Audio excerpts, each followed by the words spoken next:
itu merupakan suatu pukulan yang sangat berat bagi keluarga kami.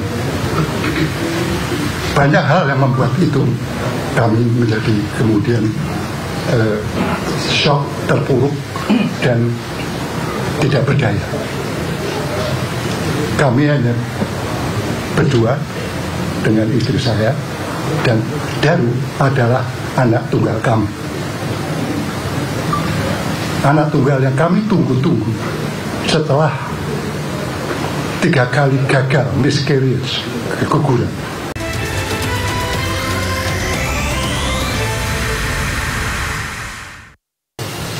Assalamualaikum warahmatullahi wabarakatuh. Waalaikumsalam warahmatullahi wabarakatuh. Om Swastiastu, Namo Buddhaya. Salam kebajikan, salam sejahtera bagi kita semua. Rekan-rekan media yang kami hormati dan kami cintai, pada sore hari ini kami bersama dengan ayahanda dari almarhum Arya Daru, yang sebagaimana kita ketahui bersama, dia adalah seorang diplomat muda dari Kementerian Luar Negeri yang baru saja meninggal 40 hari yang lalu, dan misteri meninggalnya masih menjadi tanda tanya sampai sekarang. Belum terungkap dengan jelas apa penyebab dari meninggalnya almarhum, sehingga kami katakan ini merupakan suatu misteri. Dan perlu kami sampaikan bahwa pertama, negara kita adalah negara hukum yang berdasarkan Pancasila, sehingga segala sesuatu baik aturan maupun tindakan hukum harus berdasarkan pada falsafah negara, ideologi negara, dan dasar negara Pancasila yang memberikan keadilan berdasarkan keberadaban. Berdasarkan pada itu, maka pada sore hari ini dari pihak keluarga almarhum Arya Daru ingin mengungkapkan sesuatu tentang misteri kepergian atau meninggalnya almarhum yang saat ini dan selama ini masih menjadi teka-teki.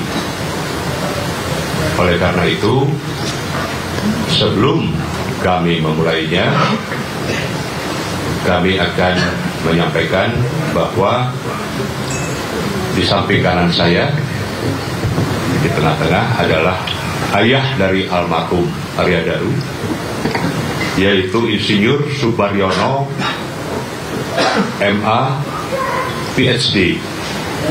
Beliau adalah purnakarya dosen Departemen Teknik Geodesi Fakultas Teknik Universitas Gadjah Mada. Hadir di tengah kami pada sore hari ini karena dari pihak keluarga baru bisa speak up saat ini sehubungan dengan kegoncangan dari pihak keluarga tentang misteri kematian almarhum. Saya berharap dengan adanya konferensi pers ini, kita dapat sedikit banyak memberikan informasi kepada masyarakat tentang siapa sebenarnya almarhum, agar tidak terjadi informasi-informasi liar yang menyebabkan distorsi atau pengaburan fakta.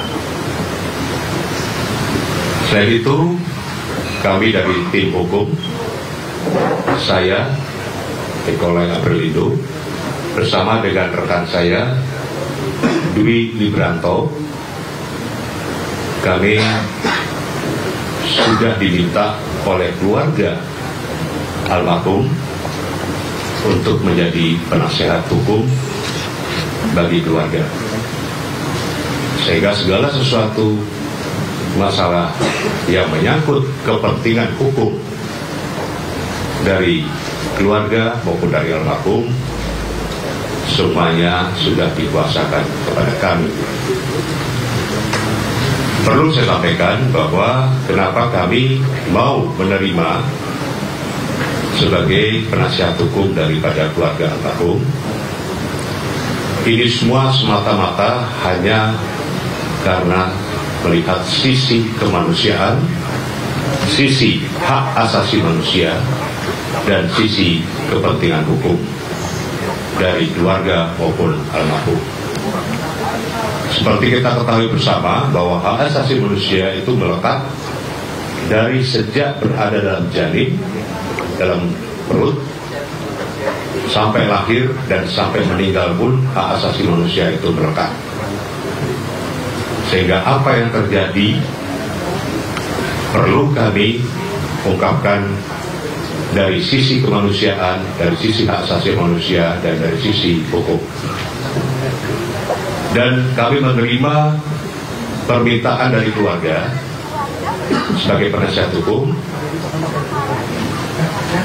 Kami mau melakukannya secara pro bono. Kami tidak mengambil keuntungan apapun, tapi kami melakukan secara pro bono, sekali lagi dari sisi kemanusiaan dan hak asasi manusia. Selanjutnya, untuk mengetahui tentang apa dan bagaimana siapa almarhum Arya Daru, kami berikan kesempatan kepada ayahanda dari almarhum Arya Daru untuk menjelaskan tentang almarhum. Untuk itu, waktu kami persilakan kepada Bapak Suparyono.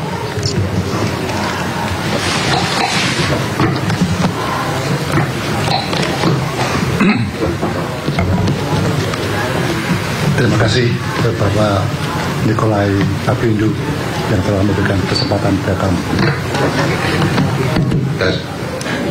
Tes. Ya. Saya perkenalkan diri seperti sudah diperkenalkan oleh Bapak Nikolai.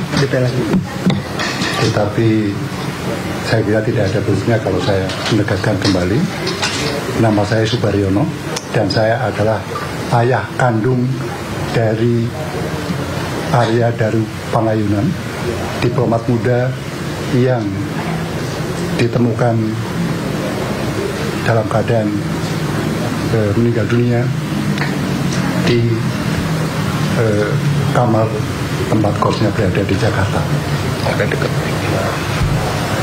Itu merupakan suatu pukulan yang sangat berat dari keluarga kami.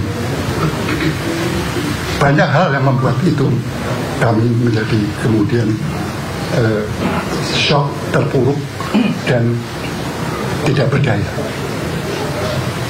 Kami hanya berdua dengan istri saya, dan Daru adalah anak tunggal kami. Anak tunggal yang kami tunggu-tunggu setelah 3 kali gagal, miscarriage, keguguran, dan dokter baru menemukan terapinya keempat. Lahirlah seorang bayi laki-laki yang kami beri nama Arya Daru Pangayunan. Saya memikirkan apa yang saya harus sampaikan kalau nama itu adalah sebuah doa. Maka saya tentukan Arya adalah laki-laki terhormat. Daru adalah bintang kemunculan, lucky star. Adalah merupakan suatu karunia dari Tuhan yang Maha Kuasa kepada kami untuk itu. Dan mengapa Pangayunan? Itu adalah suatu hal di mana itu ada pada pangkuan kami, pada ayunan kami di situ.